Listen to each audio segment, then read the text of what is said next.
This Fleet Equipment Unscripted interview is presented by Hendrickson, a leading manufacturer of heavy-duty suspension systems and components to the global commercial transportation industry. Visit hendrickson-intl.com to learn more. Hi, everyone. I'm Jason Morgan, editor of Fleet Equipment, and welcome to Fleet Equipment Unscripted. Today, we're talking with Kris Poole, Health, Safety, and Environment Director at KRP Rentals. Kris, thanks for taking the time to connect with us. I appreciate you for having me. Okay, so we're going to be talking about the 3G sunset, telematics, making sure you're getting on the latest technology so you don't have a gap in any of your data coverage there. But first, let's just lay some groundwork for our audience, so give you an idea of kind of who you are and what KRP does. So if you can give us a little background on KRP, what your business is, and what markets you serve. Yeah, we're a homegrown West Texas-based oil and gas company.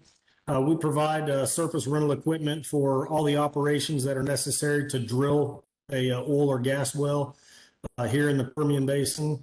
We also provide the trucking for our own equipment out there to the rigs, and then once they do rig moves, complete a well, move to the next pad, we transport that equipment as well. Wow. Okay. So lots going on there. A lot of off-road work too. I've heard about rig moves. I haven't been to one yet, but I hear they're amazing. It's on my bucket list to go check that out because it does sound cool. So very cool. In the realm of telematics, then you've got a lot of connected devices. We're hearing about the 3G sunset that's coming, and everybody has to upgrade their devices. When did that become a focus for you? So for your business, like when did it become real and something you knew you had to deal with sooner rather than later? Well, I'll be 100% honest. Before Verizon reached out to our company and told us that there was going to be a transition and that we were selected to go through this transition with them, I had no clue. I just thought GPS were GPS, and that's all it was. Right. So it was a large learning occurrence for me, but once I found out what the difference is and what now capabilities that I have, it's night and day. It really is. Yeah, and I mean, that's honestly, it's not surprising either because it is complicated. It does move quickly, and to your point, you're focused on your business, trying to make ends meet there, and it's hard to stay on top of the technology that moves so fast. So Verizon came to you. What was the timeline and strategy for swapping out that hardware, making sure you're on the right network? How big of an undertaking was it? How much time did you have to dedicate to this? Well, it really wasn't a whole lot of time dedicated to it. It was pretty straightforward, very simple process. They contacted me about August, September of last year. Okay. Said that we were selected. We can get these new upgraded plug-and-play systems. About January, I got the systems in the mail. Took me all of half a day to install all 30 of them into our vehicles. And the plug and play device make that easy. Just to kind of get an idea for how you do that. Did you have all your equipment already at hand? Was this during preventative maintenance or maintenance schedules when you're bringing some in and you made a note to swap it out, or did you do it in a big, like you said, an afternoon? Was it kind of like a one and done chunk? Pretty much, I just told the different supervisors that, hey, I need your guys to stay here for a little bit. If you have that individual that's got to go now, let me get them in first. But I want to do all these vehicle assets today, and I was able to make it happen in 3-4 hours to go through every vehicle. Most of them were literally just pull out and then plug back in, but a few of our vehicles we had to have some pigtails to make them work from Right. A 10-pin OBD2 port to their OBD2 port. So a little bit of work, but not much at all. Okay, very cool. So you mentioned here a minute ago some capabilities you have now. So in transitioning to the newer devices, what features are you taking advantage of that you didn't have before, and what are you hoping to do going forward, maybe down the line here in the next 6 months, year or two? Okay, yeah. One of the biggest, or should I say, one of the first things that we noticed was actually the owner of the company. He tracks his vehicles, all day. Randomly he'll want to know where this guy's at or that guy's at.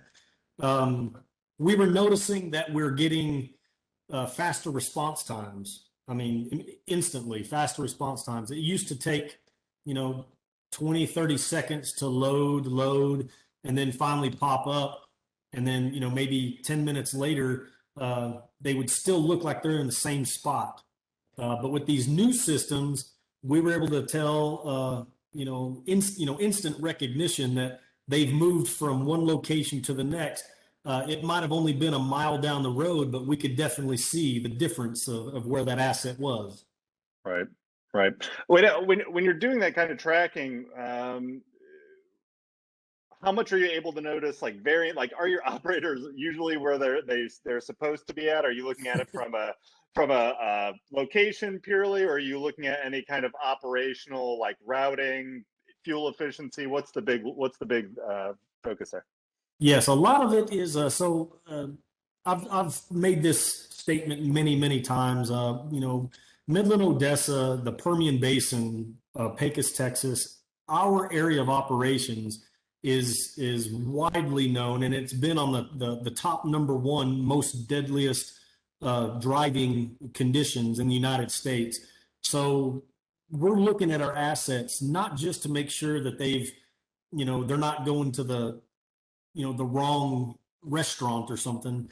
Right. But a lot of construction going on. We want to make sure that our vehicle, when we tell a client that we're going to be there within 2 hours, we want to make sure that we're there within 2 hours. So if we can see that there's any type of construction or anything else going on, we're able to relay that information to our customers and let them know. Please be patient. There's construction going on Highway 285. They're shut down to one lane. There's a traffic accident. Our guy's stuck in that traffic. We're just able to give real-time communications to our customers, and also real-time communication between us and our employees. When they call and say, "Hey, I'm stuck in traffic," well, I can see that your vehicle hasn't moved in 27 minutes and you're on the highway. I know that you're stuck in traffic. Right. Right. Well, and to your point, I mean, driver safety is a huge concern, right? Everyone's looking for ways to make their operations even safer with their drivers out on the road, and even to your point, in the real-time communications with the customer for sure, but then also letting the driver know of like, hey, we've let the customer know you're going to be late, that you're stuck in traffic, helps, I assume, take that anxiety off the driver, where they're kind of chomping at the bit to get ahead. It does. They can kind of relax and keep their eye on the road. Yes, absolutely, it does. Very cool. Kris, I really appreciate you taking the time. Any other thoughts from your transition and going from 3G to the 4G and newer devices, of what you'd recommend the fleets that are looking to make this change? Anything you've learned from your experience? Yeah, I was very, let me say, uneducated on how diverse Verizon is. I didn't realize how many capabilities that they can provide for a company, and GPS was just the first of many avenues that we're trying to get into in the future, and it opened the door for us to have more knowledge that there's more out there, more assets for us to be able to utilize to make our operations more efficient, more timely, and less work.